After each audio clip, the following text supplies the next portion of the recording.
Excellent. Welcome, everyone. I am so excited about this because I got an opportunity to actually be a little jealous. I know you're not supposed to be jealous, but I got to be a little jealous, whatever it was last month. I was at the two previous empowerment events and was blessed to be able to share at those as well. And I was unable to make this one. So I'm just as much looking forward to this conversation as everybody else who joined today. So I very selfishly wanted to see this happen. And I want to up front, let's just give a huge, huge shout out of gratitude to Mandy and Alex.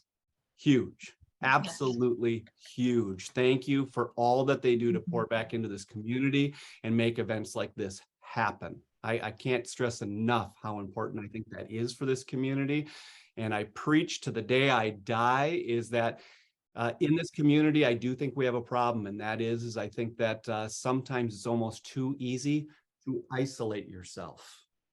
You can hide at your home, you can hide behind your emails, you can hide, and it's not healthy. And I think getting into community, there's real value for it, for not just us to gain, but for us to give and both feed our soul. So I want to thank Mandy and I want to thank Alex for making events like this happen. And from that, that's the only introduction I'm going to give. I'm going to turn this over to Nicole. I'm going to mute myself and geek out with notes. But Nicole, how are you going to run this show? I know you've got a couple panelists that are willing to share with us. And if everybody else can mute their microphone and then just raise your hand if you want to go deeper with Nicole, we'll definitely get you, okay? Yeah, right. Absolutely. Thank you so much, David. And yes, huge thank you to Mandy and Alex for everything that you guys do for the community, not just with the conference, but everything. We owe you so much. I'm so honored and thankful to be here today and here with Nicole Worley from Mandy's team, with Jamie Frazier and Peter McComb. And we are going to be sharing from the conference this past January, basically going round robin and sharing what our 3 key points and our 1 action item is that we took away from the conference that was held in Nashville this past year. And we're just going to jump right in. And Jamie is actually going to start us off with our first point. So whenever you're ready, Jamie, take it away. Well, thank you. Thank you. Thank you again to Mandy and Alex and your team and everybody who helped put this together, the sponsors. It was so wonderful to meet people in person. That was the thing. I met Peter, I met Joe, I met several of you there. And it was just, that part is, it's just so amazing. I'm going to start with the very first keynote that we had. I'm sure that will be referenced by some of my co-panelists, that Sam Davidson was the presenter. And he talked about a lot of things. Like I have pages of notes. One of the things he talked about, the title was Simplify Your Life and Building Community. And community has like literally saved my life. So that was a big impact. But almost like the quote that stood out to me from the whole conference was when he talked about stress and the 2 kinds of stress, the one that builds muscle, that's a good, healthy stress. And then the stress that's like distress.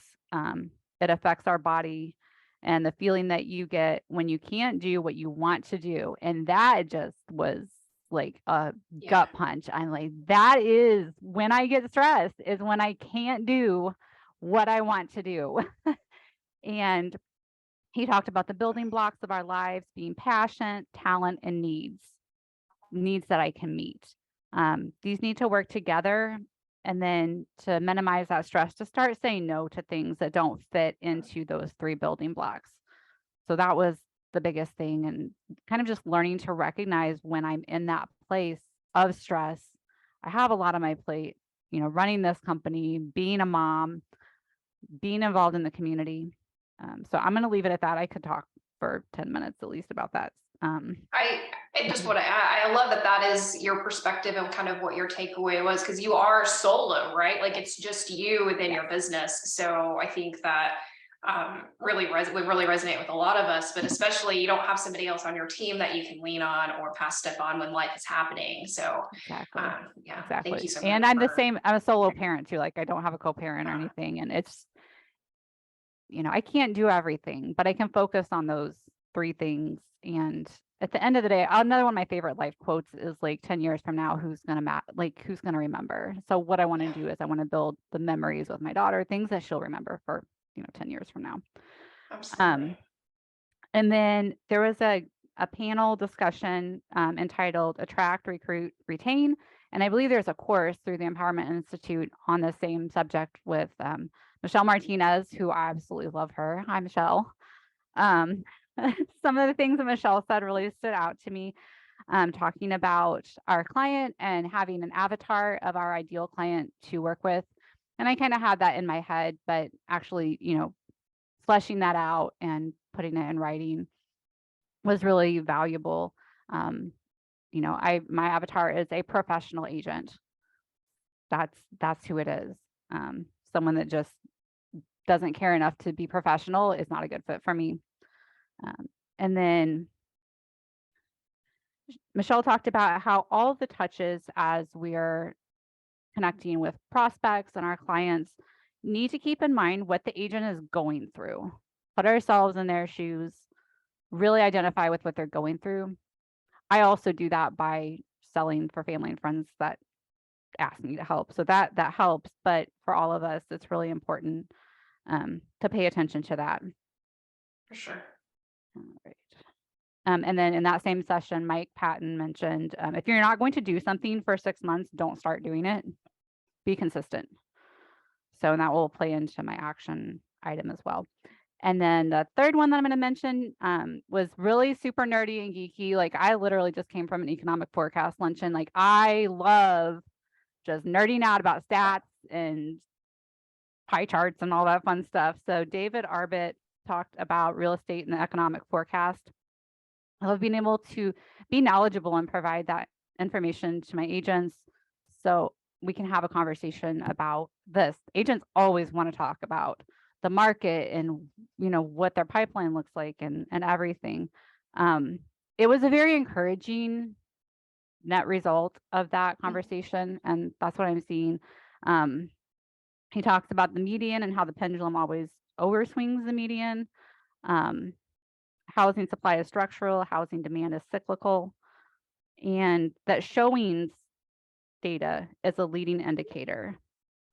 So that was just kind of something that we can pass on to our agents and really stood out for me. And he talked about the Case-Shiller Home Price Index. So that's a reference for all of us to pay attention to. And it really is important to be knowledgeable about real estate. This is what we're doing. And I love talking about it. I could talk about real estate all day long. So For sure. that's what we're here to do. And it provides value to our agents. Yes, we're here to do contract to close, but like it's a really good thing to connect about. And then my action item. Actually, I'm going to stop you there actually before you do your action item, and let's get the key points from the others, and we'll circle back around to you and we'll all share our action items if that's okay. Oh yeah, Awesome. absolutely. Perfect. Awesome. Thank you so much for sharing, Jamie. We're definitely going to have some overlaps too. So I'm excited to have a little bit more in-depth conversation with you specifically about some of our key points that we shared, that we took away. But for now, first we'll hear from Nicole Worley from Mandy's team. I really wanted to try to have kind of different perspectives here, right? Like we have Jamie, who's a solo independent TC. It's just her. We have Nicole, who, you can explain a little bit about what your role is on List to Close. And then Peter and I being TC business owners. So really kind of wanted to get a range really because the conference is for everybody. So I'm super excited to get your perspective, Nicole, as well, and what you took out of the amazing weekend.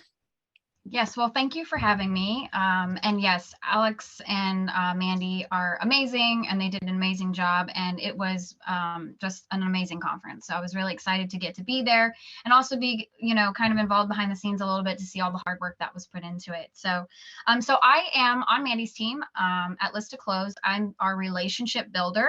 So my job is to bring on new agents, or help bring on new agents, and also get them set up, get them onboarded.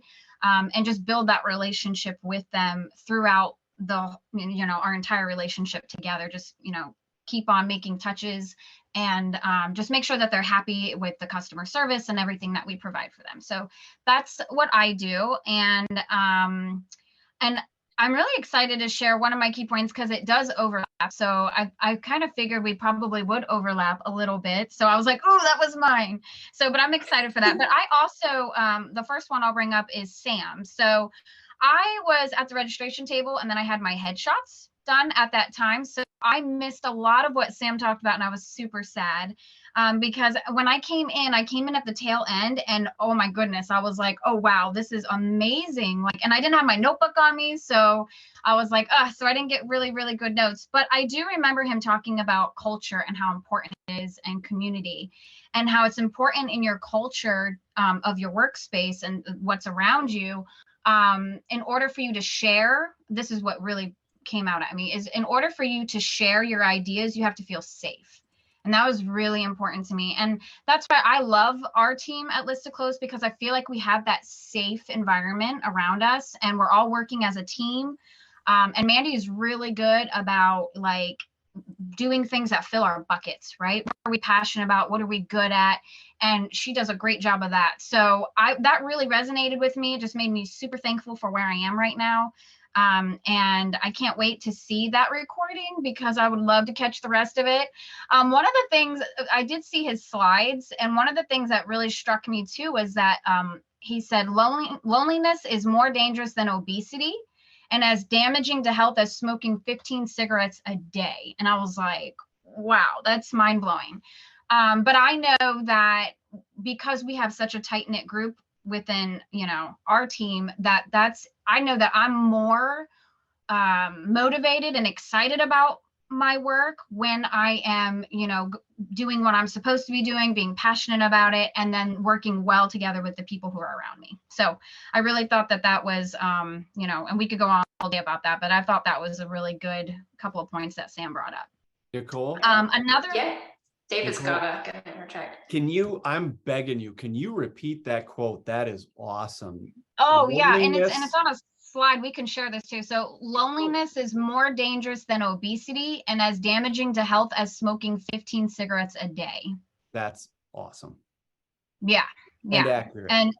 And that's why I love my title as relationship builder. So because I thrive on those relationships. So seeing a quote like that just makes me feel better about, what I do every day too. So it's good. Okay. So another thing, this is the overlapping one. It doesn't matter what you do as long as you do it consistently. That also spoke to me as well. Consistency is so very important, and we're actually doing a book club right now for Atomic Habits, which is such an amazing book. I know Nicole's reading it too. And it's like just about getting 1% better every day, right? So it doesn't have to be perfect as long as you're being consistent and showing up every day, even on your bad days. That is, something that really resonates with me as I'm like, there's so many systems when you're a TC. There's so many systems on how to go through the transaction. There's so many systems on how to lead generate and then lead follow up. And you have so many things that you have to cover and that you have to do. So I'm a major fan of time blocking, like making sure that it's on my calendar. That keeps me consistent. So that was something that really, spoke out to me. And also being able to evaluate those systems on a regular basis, like putting that on the calendar as well. So being consistent with that to see what's working, what's not working, what can we, fix or improve. So, and then my third one was from Marist with the social media part. I loved a lot of what she talked about. And this part was realtors like to be guided. So, and this is so true.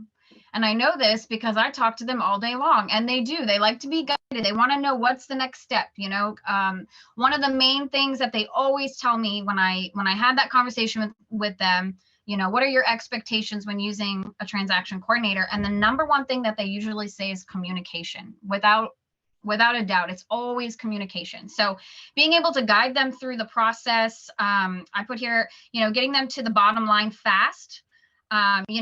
I know like it's important for me, like, and I'm learning more and more every day on how to do this more smoothly, but taking the agent's criteria and what they need, and then matching it with their pain point and what our benefit is for that pain point. Right. So, I know that, it takes clear communication to do that. And she also talked about like, what did she say? She said, people need a connection, not to be sold. So we have to do it in a way that's smooth, right?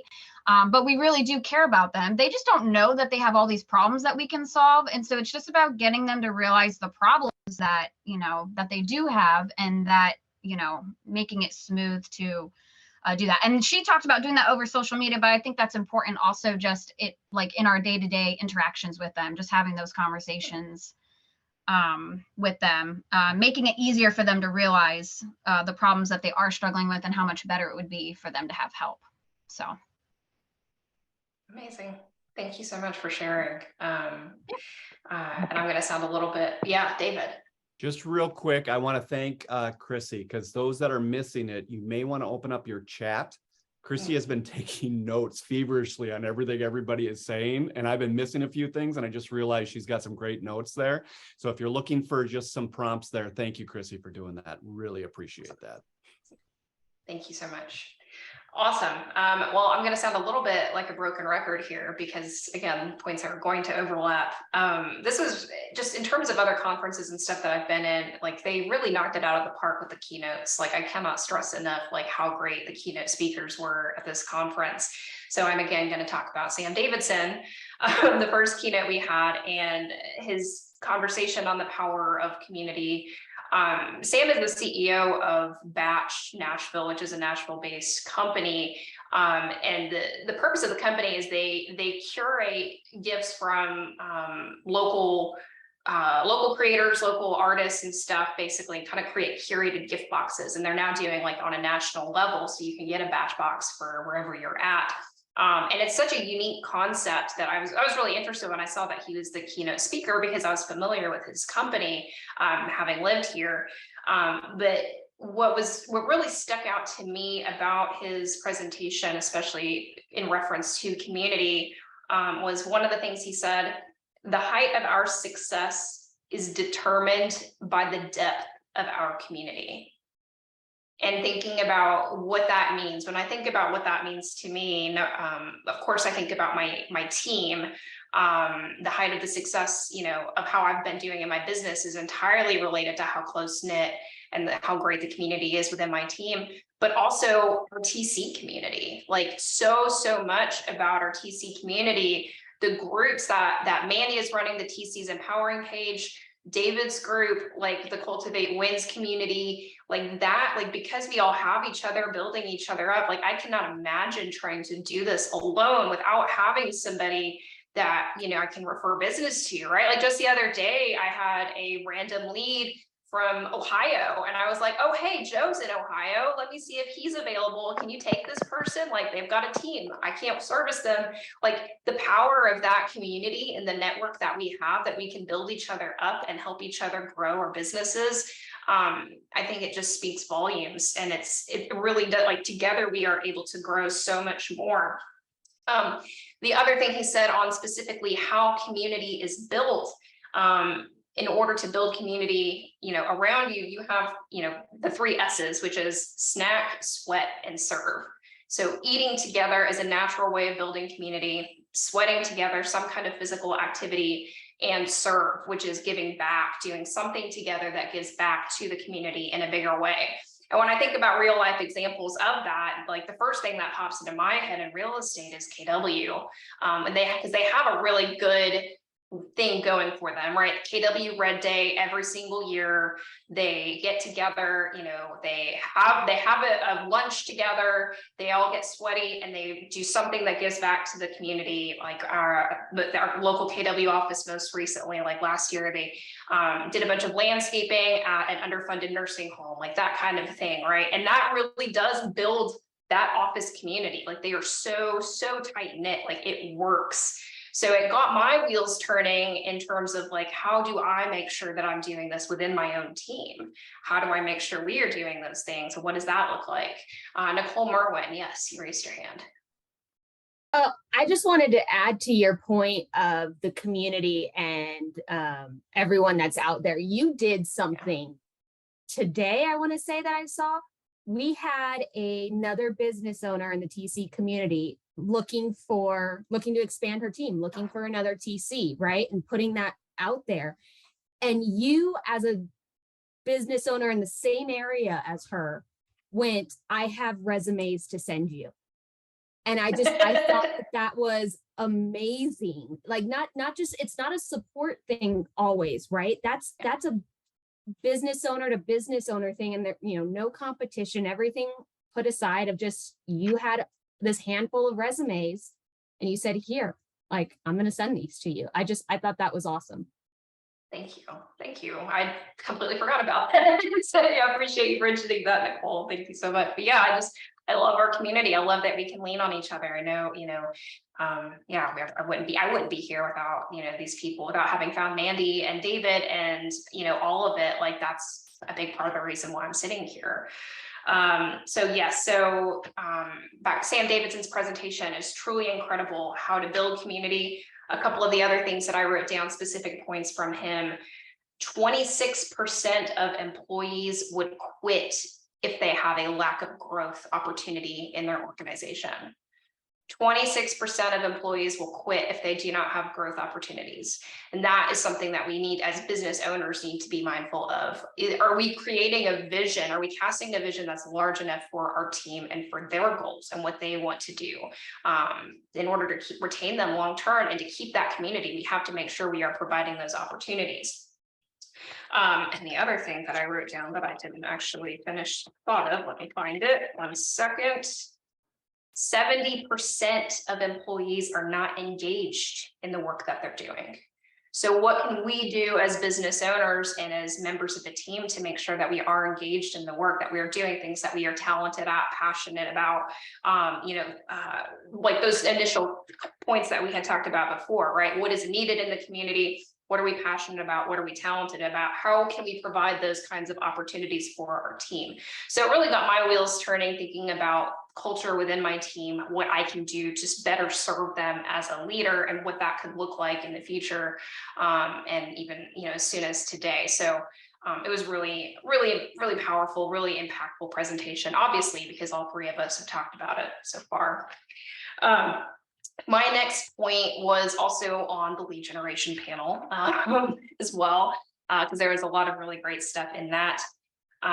What I was really focused on specifically was kind of the scripting, in terms of how do I start these conversations, whether it's a cold lead, which is not my preferred type of lead generation at all, but how do I reach out to an agent that I have some kind of a connection, some kind of a relationship with, and how do I even start that conversation? Let's say it's a cooperating agent on the other side of a deal. Like, what does that even look like?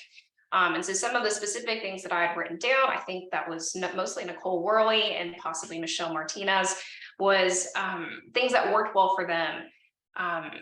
For example, I'm calling a co-op agent. I could say, hey, Ashley on my team really enjoyed working with you on this transaction at 123 Main Street. We are looking for agents like you to partner with. Have you ever considered hiring a transaction coordinator? So those specific key things to me that I was not using before, like, we really enjoyed working with you. We are looking for agents like you, right? Like, they fit our avatar, they fit the ideal client we are trying to serve. What have you ever considered hiring it? It's just a conversation starter, because for me personally, I get so frozen when I'm like, what do I even say? Like, how do I make it, I'm not trying to sell them something, right? But like a genuine compliment of like, we are looking for people like you to partner with. We like the way you do business. That's very genuine and very sincere. So it was really helpful for me to just kind of finally, overcome that fear of making that initial call to a co-op agent. Other specific things, like questions that I wrote down to be asking agents during these conversations, whether they're onboarding or whether we're just trying to explore and find out if they're going to be a good fit for us. So some of the questions I wrote: what are your expectations and goals for your TC? It might seem like an obvious one, but I think it's really great, clear question in terms of like, what are their expectations? Sometimes it then shows itself that they're not a good fit for us. If their expectation is that their TC is available 24/7, well, we know then that they're not a good fit for us. What are your expectations and what are your goals for your TC? So that's been really helpful for me in having these conversations. And also asking agents, what is your communication style? We've always asked, like, what is your preferred communication method? But I actually like this, what is your communication style? Because you have more of a conversation about how they are actually going to communicate with their TC. And what that helps me do is figure out who is the actual best fit for this agent. If their communication style is very abrupt, for example, if they don't like to talk about, personal stuff, if they just want to get straight to the point, I probably don't want to put them with one of my TCs who might take things personally, who might, be like, oh man, are they mad at me because they're not being friendly? They're not telling me about their day. So it just helps me better be able to make those connections by asking these seemingly obvious questions. In a similar vein to what Nicole and Jamie had already shared about consistency, if you're only going to do something once, don't bother doing it. That really struck me. That really took me home because, consistency is obviously key. We have to be able to duplicate this and do it on a regular basis. I actually wrote on my monitor, I have a sticky note that says, don't be an agent. What that means to me is don't be an agent riding the wave of the market, right? Like this is what our agents are doing is they're like, oh, I'm busy. I stop all lead generation. I'm busy. I'm just going crazy trying to get all my deals closed. And they're not paying, they're not doing any lead generation. And then they close all of their deals and then suddenly they're slow. And so they're doing all this lead generation. They're riding this roller coaster. So that's my note to myself is don't be an agent, be consistent. Don't ride the wave, but be doing consistent things every single day to be lead generating, to continue to grow the business, regardless of what's happening in the market. My last point is related to the other keynote that we actually, hold on. Yeah, the other keynote that we had that did the market analysis, David Arvit as well. He gave a really incredible overview on a national level of what the state of the market is in, because we all obviously saw the market shift a lot, especially in the last quarter of 2022. And there's, you can look online and you'll see all kinds of economists and experts saying that, it's going to crash, everything is terrible, we're all going to die and it's going to be 2007 all over again. And it's just not realistic. So one of the things that I wrote down specifically from his presentation is belief is what we do when there is no data. So by that, I mean, if we don't have the data to back up what we're saying, this is all just emotional based, right? Like we can't be making decisions on how we're going to run our business based on emotion. We need to be looking at the data and what does the actual data say? And what stuck out to me the most is he shared so much information and so many graphs, and I highly recommend listening to his presentation if you have the opportunity to. But the biggest things that stuck out to me were when you're looking at the sales data for 2018 up through the end of 2022, so you see this huge spike up for 2020 and 2021, and then it drops back down end of 2022 into 2023.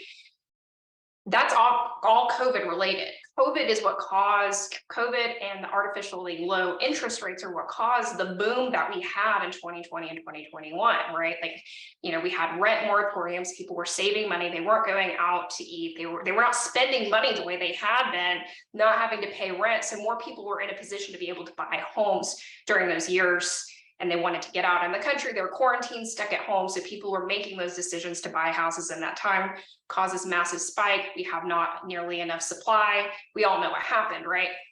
Point being, if you remove those years from the graphs, if you could just delete 2020, 2021 from the graphs, you'll see that it goes from, instead of doing this, right, and the data, it goes 2019 just kind of right into 2023. Essentially, where we are at right now in the market is where we would be in 2020 had COVID not happened.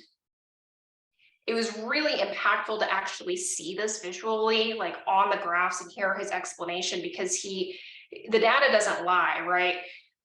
all of the information is there and you can see this for yourself. But for me, it was just really calming to know, like, no, we're not in some crazy economic crash. We're not going into a depression. Everything is going to be okay. Yes, we will still see a decline in sales in 2023. Most likely they're predicting about another 7 to 10% decrease in 2023. But that's not a crash, right? People are still able to make their mortgage payments. People are still buying and selling houses. So how do we focus on what we do have control over, which is that lead generation side, what we are doing to grow our business, regardless of what the market is doing. So it was really helpful for me. It gave me a lot of great data points to share with my team, specifically to kind of help calm them down and let them know we're all going to be okay and we're going to make it through this together. So I will leave my points there and pass the mic over to Peter to share his points, which may or may not overlap. I do have some overlap. Can y'all hear me okay? Yes. Yes. Okay, good. I think for me, thank you, Nicole. I think for me personally, one of the biggest takeaways was it was probably the first time since I've been a TC that I've been able to stop for 2 days straight and focus on something without the chatter of the day-to-day emails and hopping on and off calls. Even if I do a coaching call during the business week or join a Facebook Zoom during the business week, I'm torn. So it was very nice to just stop. And I didn't even know going into it that that's what was going to happen. But I think naturally I just kind of, I don't remember even opening my email the whole weekend. So that was point number 4. So my 3 are, I think my number 1, and don't anybody laugh at me, my number 1 is definitely social media. I have a new love of Instagram after watching this young woman talk for 90 minutes. I went into it with a hatred of Instagram and a hatred of, not necessarily posting on social media, but I had just kind of been getting bored with it. But the truth is, before this conference, I was starting to notice I have a lot more, ever since I got my dog Millie, I've had a lot more things I want to say. So I started posting stories. And then I started noticing who was looking at them and commenting. So I was having fun with it. And I was already building my profile on Facebook anyways to be, a little bit about me, a little bit about my sister, a little bit about Millie, a little bit about TC stuff, and a little bit about my faith. And I rotate that over and over. And then to have her kind of validate it was just kind of brought it all home. It was very, very awakening for me to listen to her. So I have my 5 pillars or 4 pillars set up on Instagram. It's a work in progress. I have like 120 some followers, so I'm excited about that. But that was actually big for me. So I'm taking that back to the team, and I have TCs on the team who are hungry for business, who want to get out there and get business. And if they're friend requesting realtors, their profiles have to be organized in a way that makes sense when a realtor sees them. So let me see if I have any other notes on social media.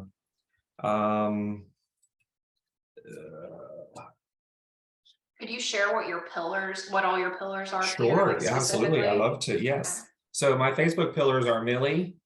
She's so asleep right now, so I'm not going to wake her up. Millie, my relationship with my sister and her dogs, and TC stuff. That's 3. 4 is my faith. And 5, I don't really have 5. So that's my Facebook rotation in general. And then my Instagram is set up the same exact way. Oh, my 5th one is a category called By the Way, which is everything else. So if I see a new pair of boots I want to buy, I'll put a picture or something like that. So I love that she said to share these stories, pin them to your highlights or pin them to your pillars, the ones that you really like and you really want to memorialize. That was something I'm like, I have all this great content in Facebook stories, but it goes away. Like it's gone in 24 hours. So you can pin them to your highlights on Instagram. So I love that. And then I learned about the business profile I have to make sure I turn it into a business creator. And then I have my pillars in there. So testimonials, reviews, services, and I think rock stars. We have a category. We have rock star partners where we go around to title companies and lending offices and take pictures with a big selfie cutout that says they're rock star partners. So we'll pin those to our profile as well. Yeah, that was, and I am shocked that was my favorite part. That was my most fun part. I think my favorite part was the second one, which was not my favorite one. That'll be my third one. My second one is definitely the keynote speaker, Sam. And I loved this part when he started talking. He said, be the story catcher. And we sign up agents all the time and we don't know who they are. Like, I mean, you never know what they're, I can ask the questions all day long, and I took away some amazing questions. You know, what are your expectations when using a TC? And what is your preferred communication style? But the truth is they show their true colors once they actually get up and running. And I have some agents who don't want to talk about anything personal, but I still think it's important to share a little bit about myself so that they can actually share a little bit about themselves and I can be the story catcher. I love that. He said, stories influence passion. Stories connect us with the world. When I'm sitting down here in South Texas, 100 miles from the Mexico border, it gets a little lonely. So stories connect us to the world. Story catching allows these stories to be caught. So I have agents in Dallas that I make it a point to get up there and visit every now and then. But for the most part, our lives are completely virtual and over the phone. And I know something about each one of my agents, not necessarily personally or deep on a personal level, but I can always say, you know, hey, Vicki, did your daughter get that job at the laboratory she's been applying to? I see her on the Facebook. So excited, did she get that job? And then all of a sudden it turns into a story about her experiences in college and the struggles she had to overcome about, and I'm making this up as I go along. So I really liked that part of his speech. Of course, the phrase about, and someone else mentioned it, it had to do with psychological safety. And that was huge for me. The most important factor in predicting a team's success is psychological safety. And there's been, I like to sit here and think that I'm, you know, incredibly approachable and anyone can bring anything to me if they need help with something. And I like to believe that is true, but I don't know that I've ever asked that question directly. So that struck home. My third thing and my most favorite part of the conference was actually being on a panel, or maybe two, I don't remember, but actually it's funny because when we're sitting up there, I can actually feel, like if I'm sitting next to Nicole or sitting next to Steph or whoever I sit next to, I can feel that they either are like, oh yeah, that's, I can relate to that. Like we all know, it's like when they ask a question, all three of us at the same time would go, oh, I know exactly what they're thinking. So that was fun. I had a lot of fun with that. And me too, like when I started doing this a little over 2 years ago now, and I was in the Facebook group. First of all, I was like, there's Facebook groups for this stuff? Like I had no idea. And then I was the person who said, asked, is there software for TCs? And then 2 weeks later, what's better, TC docs or open to close? So I mean,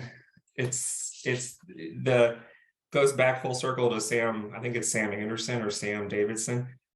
The community, I cannot stress how we're going to turn off the Zoom and I'm going to forget all about it until I see David post something again, and I'll be reminded how important it is to stay connected in this industry. So those were my takeaways. Amazing. David, you got a question? I have a question for Peter. Yes. Peter, I think it would bring value because I am curious myself, but I think others may be curious to hear your answer to this. I love when Nicole said, would you mind sharing your 5 pillars? So I have a little deeper question than that. Sure. I think some of us are going to determine what our 5 pillars are. And I think some of us, the 5 pillars may already exist. Mm-hmm. We just need to become self-aware of them. Can I ask where you were at with that? Did you all of a sudden, you went to this and you became self-aware of what your pillars were? Or did you purposely come out of that and say, I need to come up with 5 pillars? I came out of it saying I need to come up with 5 pillars for my business page. Okay. My personal life, I left with a self-awareness of I'm already doing this. So how can I organize it even further and streamline it even more? And that's from years of observing what people react to. Yeah. So they love seeing pictures of dogs, Jesus, and my sister. Like that's And that's my life. So Yeah. that's what I post about. Yeah, no, I love your distinction that in your personal, it was more just being self-aware that you already have Mhm. those pillars, and in your business that you need to determine what those pillars are and you need to become purposeful in that. And I think that's a great Correct. distinction. So I appreciate you being willing to share that. Thank you very Sure. much. Yes, sir. Awesome. Any other questions before we start sharing our action items? Oh, awesome. All right, we'll circle back to you, Jamie. What is your action item from the conference? So my action item is similar to what Peter mentioned on his first point. Maris Lamson was a speaker when she talked about adding more deals to your pipeline using social media. So I'm 40. I'm a Zennial. I started on social media with MySpace, and I'm still heartbroken that MySpace isn't a thing anymore. So I moved to Facebook, and when Instagram came out, I still don't get it. And I haven't really done stories and reels. And so for some reason, they intimidate me, not because I'm shy or whatever. I just haven't learned what I need to do. So that's my action item, is to learn. And Maris provided some tools. She actually has a course that I'm going to start. And so if anyone would like to hold me accountable to actually to putting that in action, I'd be happy to be accountable. She talks about how Instagram, it has a broader reach and it's more common to interact with strangers. She talked about how being sure to put a call to action, this is how, schedule a call, reach out. The stories share the behind the scenes of my day. They show in real time in our push. So that really was my action item, like learn how this social media platform works and really use it. I know a lot of my clients use social media, use Instagram, not just Facebook, not just posting on Facebook, because that's what I do. I post on Facebook. And she's also said, don't look at your competition. So I don't know how I feel. I think she meant just don't compare yourself in a negative light. And then I do have a bonus action item. As I was driving home, because I live in St. Louis, I was close enough to drive. So I had some time to think. And as a result of the conference, I started a Facebook group for solo TCs, because I really saw that there was an opportunity to connect. Teams are wonderful if that's what you want to do and to grow and provide that employment option and that scalability. However, those of us that, wear all the hats, we needed an extra level of support. So that was my other immediate that I've already implemented, and it's amazing. And I appreciate all the help with that. So thank you. Awesome.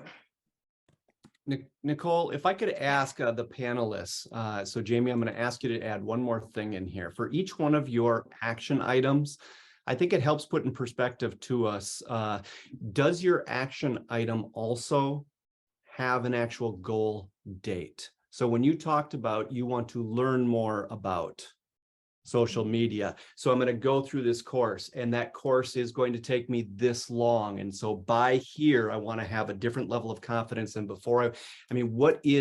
Can everybody, all the panels, when you go through, and just tell us, do you have some type of a goal? Is great, but a goal without a date becomes a little less strong. So I'm just curious where your mindset is around some of that. Yeah, I would put mine by the end of March. That's a quarter. I love that segment of time. Awesome. Nicole, what is your action Okay. item? So mine was something that Mike Patton does. He talked about recording a 30-second video in the beginning of an email, or you put it at the top of the email that says the agent's name and makes it personal to them. And then I don't know the technical, I think it's splicing or something like that. But anyways, and then you put it together with, the rest of the video that you want for them, whatever your, value or whatever you're trying to tell them. I thought that was great. I love video. So I think that that's something that I definitely want to implement, to do that extra personal touch, because everybody's so busy and sometimes you can't get them on the phone.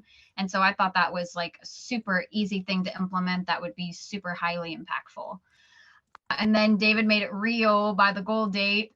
Hadn't thought about it, to be honest with you. As a matter of fact, lovely Nicole texted me. I'm going to be totally transparent with everybody. So she texted me last week about doing I was like, yes, I'm so excited. That would be great. I hadn't even opened my book since I got back, my notebook. So I am so excited that I was able to do this today, to be accountable, because I'm just so busy right now, and I know everybody is. And so I got to go through it again. I'm like, oh my goodness, yes. So goal date, I'm gonna do what Jamie said, end of March. That's like end of first quarter, like, so that's probably what I will put for that, because I really want to implement that. I think it's a great thing to do. Beautiful. Awesome. My action item is related to the attorney that we had that was another one of the general session speakers, Richard Alton. He is a Florida-based attorney, but he has a lot of experience specifically in our industry, and he can most likely help you regardless of what state you are operating in.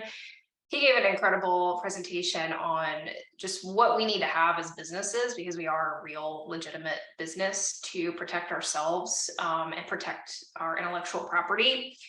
So what I am actually, I've already hired him, so this is in process, but revising our independent contractor agreements with our team to just be more clear on certain things regarding that. Also revising our service agreement with our agents. We had some issues in the past with non-payment, and some new issues have come up as the market has shifted with agents taking commission advances on their paydays and then not having any money to pay us when the deal closes.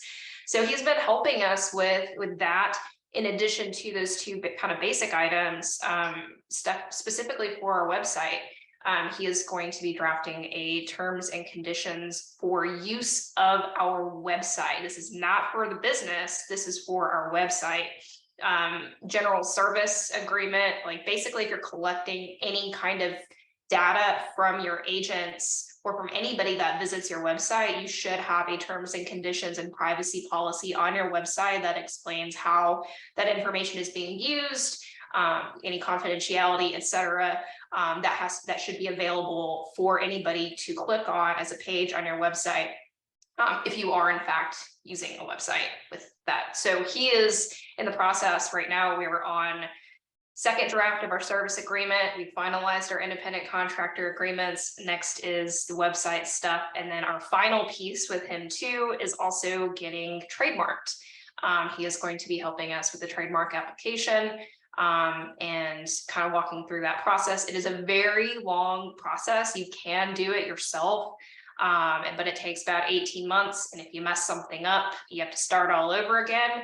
I don't know about you guys, but I love to screw stuff up. So I'd rather not have to go through that and rather have it done right the first time. So I just would rather leverage it off. I don't want to look at it. I'll answer the questions, but I'd rather have somebody that does it for a living that can help me through that process. So he is going to be helping with our trademark application.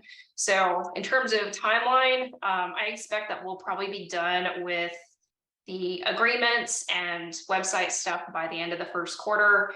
Trademark application is going to take a little bit longer, probably by the end of the second quarter to get that process started, but we probably won't be trademarked until hopefully sometime before 2025 would be the goal.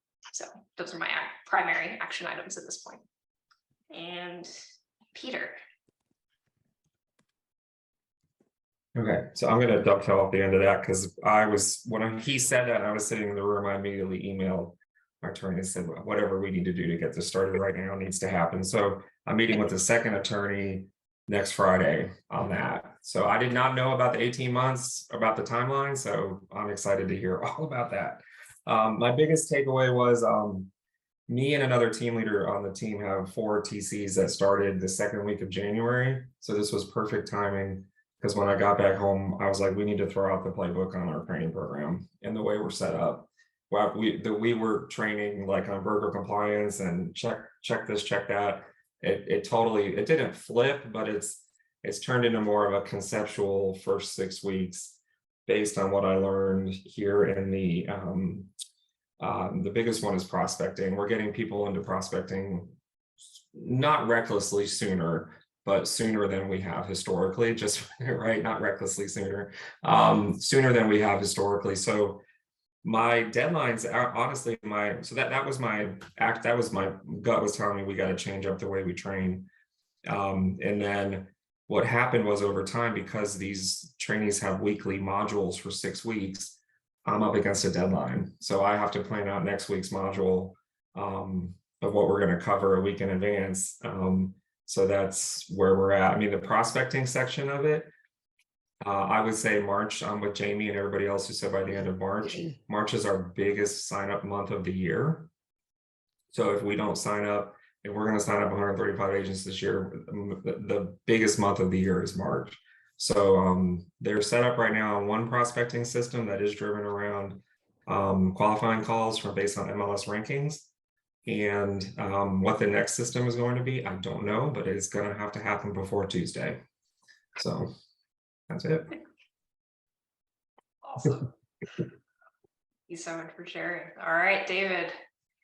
All right, I am going to ask Nicole Worley. Now, if you don't know this information, I apologize for asking you and putting you on the spot, but Oh boy. I keep hearing, just because I know you're on Mandy's team, so I thought you might have the answer, is I've heard that these were recorded and that the recordings will be for sale. But the one that keeps coming up, let's just admit, we've heard Sam Davis's name about 8,000 times on this particular call. If someone wanted to get a copy of that recording and a copy of those slides, is that available or only to those that went to the event? Do you know much about the availability of that? Because it So sounds like I a don't- powerful session. Yeah, I don't know the total availability. I know that everything was recorded and will be available. So Okay. that I do know. So I'm Okay. pretty sure that's going to be available for everybody. I can definitely answer. They are available and they're on the website already. All right. Awesome. Yep. There you go. Excellent. And Michelle, would that be on the empowerment website, or where would they find those? If you log into the Facebook group, they did put the link that is directed to the conference recordings because it's a specific page. All right. Well, to hear almost everybody bring up that one session, that was kind of a common thread throughout this entire thing. So if you were not able to make it, or if you were, quite frankly, I read the same books over and over and over again because I'm a different person each time I read them. Same thing about great talks.